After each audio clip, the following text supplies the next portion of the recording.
नमस्कार, मैं आश्रुति वोहरा और आप देख रहे हैं नेक्स्ट 9 न्यूज। उत्तर प्रदेश में भारतीय जनता पार्टी की करारी हार के बाद से ही लगातार अब सीएम योगी पर गाज गिरनी शुरू हो चुकी है। योगी पर तो गाज गिरी रही है, लेकिन साथ साथ एक नाम है जो चर्चा में बना हुआ है, वो नाम है पल्लवी पटेल का। वही पल्लवी पटेल जो अपना दल कामेरावादी की एक तरह से एक मुखिया है, उसकी प्रमुख है, और अपना दल कामेरावादी की प्रमुख पल्लवी पटेल के जो इस बार उनकी जो स्थिति कहीं ना कहीं रही है वो शिथिल रही है, क्योंकि हाल ही में आपको बता दें लोकसभा चुनाव से पहले और इस लोकसभा चुनाव में खासतौर पे उन्होंने असदुद्दीन ओवैसी के साथ गठबंधन किया था। उनके चुनाव चिन्ह पर कहीं ना कहीं लड़ने का एक तरह से ऐलान किया था। मुद्दा यह भी उठा था कि पल्लवी पटेल जो है वो गठबंधन के लिए कोई पार्टी ढूंढ रही है, क्योंकि समाजवादी पार्टी का साथ वो छोड़ चुकी है। आपको बता दें पल्लवी पटेल का सपा का साथ छोड़ने के बाद उत्तर प्रदेश की सियासत कहीं ना कहीं हिल चुकी है। उत्तर प्रदेश की सियासत में कहीं ना कहीं अलग उलटफेर देखने को साफ तौर पर मिला था, लेकिन अब वही पल्लवी पटेल जो है वो बहुजन समाज पार्टी के साथ गठबंधन कर सकती है। इसके भी कयास जो है वो तेज लगाए जा रहे हैं। जी हाँ, आकाश आनंद जो है वो अब इस उपचुनाव में बिजनौर की एक सीट से उतरते नजर आ सकते हैं। बिजनौर की सीट है वो मीरापुर की सीट, जिस सीट से आकाश आनंद उतरते नजर आ सकते हैं। आकाश आनंद के साथ साथ ही कहीं ना कहीं जिस हिसाब से स्थिति बनी हुई है कि आकाश आनंद और बहुजन समाज पार्टी जिस हिसाब से बीएसपी की जो स्थिति है वो इस समय काफी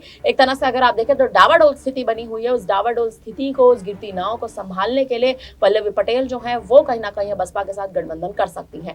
आपको बता दें कि मायावती भी जो है वो लगातार हाल ही के समय से सूत्रों के हवाले से खबरें यही कहती हैं कि मायावती पल्लवी पटेल के साथ बातचीत में लगी हुई है और अपना दल कामेरावादी के साथ गठबंधन करने के लिए कहीं ना कहीं पल्लवी पटेल जो है वो भी अपना हाथ आगे बढ़ा रही है, मायावती भी अपना हाथ आगे बढ़ा रही है। आकाश आनंद से भी कहीं ना कहीं पल्लवी पटेल जो है आने वाले समय में मुलाकात करती नजर आ सकती है।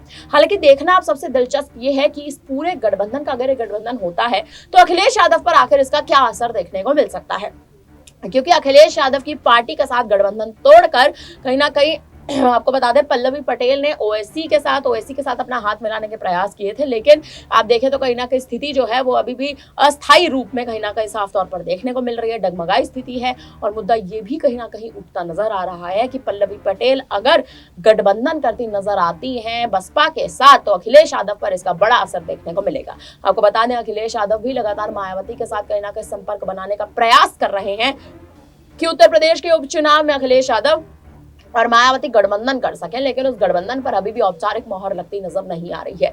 इसी बीच पल्लवी पटेल का नाम लगातार चर्चा में आना, सुर्खियों में बने रहना, इस नाम से पल्लवी पटेल के चर्चा और सुर्खियों में बने रहने से कहीं ना कहीं अब जो है उत्तर प्रदेश की सियासत बड़ा उलटफेर उपचुनाव से पहले लेती नजर आ सकती है। आपको बता दें उत्तर प्रदेश की 10 विधानसभा सीटों पर उपचुनाव होने वाले हैं, उसमें से कुछ सीटें लगातार चर्चा में है। बिजनौर की मीरापुर सीट भी चर्चा में है, क्योंकि इस सीट से चंद्रशेखर आजाद की पत्नी और आकाश आनंद जो है वो कहीं ना कहीं सामने आ सकते हैं। दलितों का समीकरण जो है वो कहीं ना कहीं बढ़ता मीरापुर सीट पर दिखाई दे सकता है। फिलहाल इस पर अब आपको क्या लगता है, आप हमें कमेंट करके जरूर बताएं। बाकी तमाम बड़ी खबरों के लिए बने रहे हमारे साथ, देखते रहिए नेक्स्ट टाइम।